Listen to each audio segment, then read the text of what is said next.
Des histoires merveilleuses d'hier et d'aujourd'hui, pour grands et petits, à écouter sur franceculture.fr et l'appli Radio France.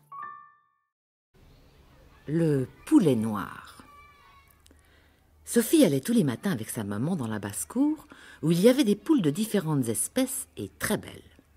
Madame de Réan avait fait couver des œufs desquels devaient sortir des poules huppées superbes.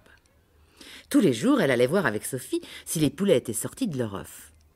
Sophie emportait dans un petit panier du pain qu'elle émiettait aux poules. Aussitôt qu'elle arrivait, toutes les poules, tous les coqs accouraient, sautaient autour d'elle, becquetaient le pain presque dans ses mains et dans son panier. Sophie riait, courait. Les poules la suivaient, ce qui l'amusait beaucoup. Pendant ce temps, sa maman entrait dans une grande et belle galerie où demeuraient les poules. Elles étaient logées comme des princesses et soignées mieux que beaucoup de princesses. Sophie venait la rejoindre quand tout son pain était émietté. Elle regardait les petits poulets sortir de leurs coquilles et qui étaient trop jeunes encore pour courir dans les champs. Un matin, quand Sophie entra au poulailler, elle vit sa maman qui tenait un magnifique poulet né depuis 1 heure. Oh, le joli poulet, maman, ses plumes sont noires comme celles d'un corbeau. Regarde aussi quelle jolie huppe il a sur la tête. Ce sera un magnifique poulet. Madame de Réan le replaça près de la poule couveuse. À peine l'avait-elle posé que la poule donna un grand coup de bec au pauvre poulet. Madame de Réan donna une tape sur le bec de la méchante poule, releva le petit poulet qui était tombé en criant et le remit près de la poule. Cette fois, la poule, furieuse, donna au pauvre petit 2 ou 3 coups de bec et le poursuivit quand il chercha à revenir. Madame de Réan accourut et saisit le poulet que la mère allait tuer à force de coups de bec. Elle lui fit avaler une goutte d'eau pour le ranimer.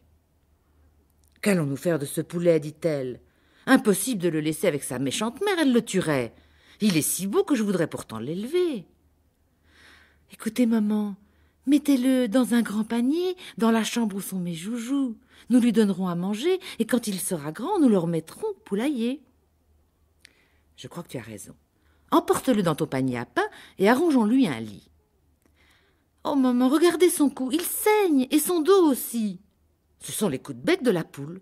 Quand tu l'auras rapporté à la maison, tu demanderas à ta bonne du sérat et tu lui en mettras sur ses plaies. Sophie n'était certainement pas contente de voir des blessures au poulet.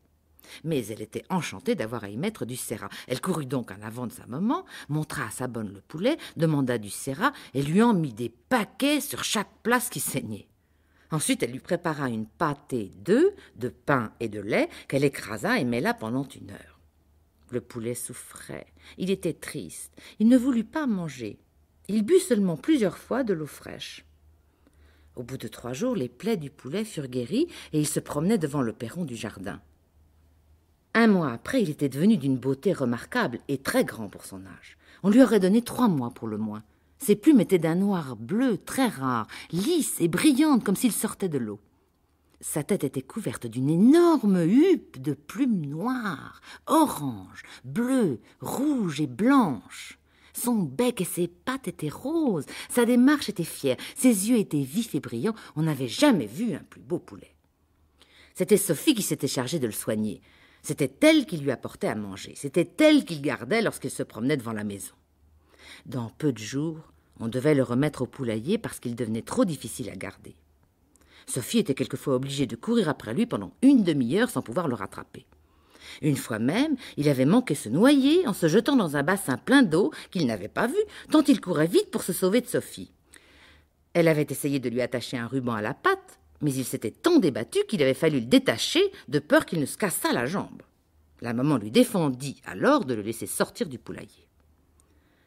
« Il y a ici beaucoup de vautours qui pourraient l'enlever. Il faut donc attendre qu'il soit grand pour le laisser en liberté, dit Madame de Réan. » Mais Sophie, qui n'était pas obéissante, continuait de le faire sortir en cachette de sa maman. Et un jour, sachant sa maman occupée à écrire, elle apporta le poulet devant la maison. Il s'amusait à chercher des moucherons et des vers dans le sable et dans l'herbe. Sophie peignait sa poupée à quelques pas du poulet qu'elle regardait souvent pour l'empêcher de s'éloigner.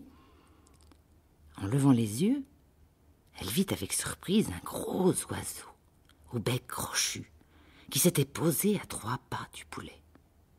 Il regardait le poulet d'un air féroce, et Sophie d'un air craintif. Le poulet ne bougeait pas. Il s'était accroupi et il tremblait.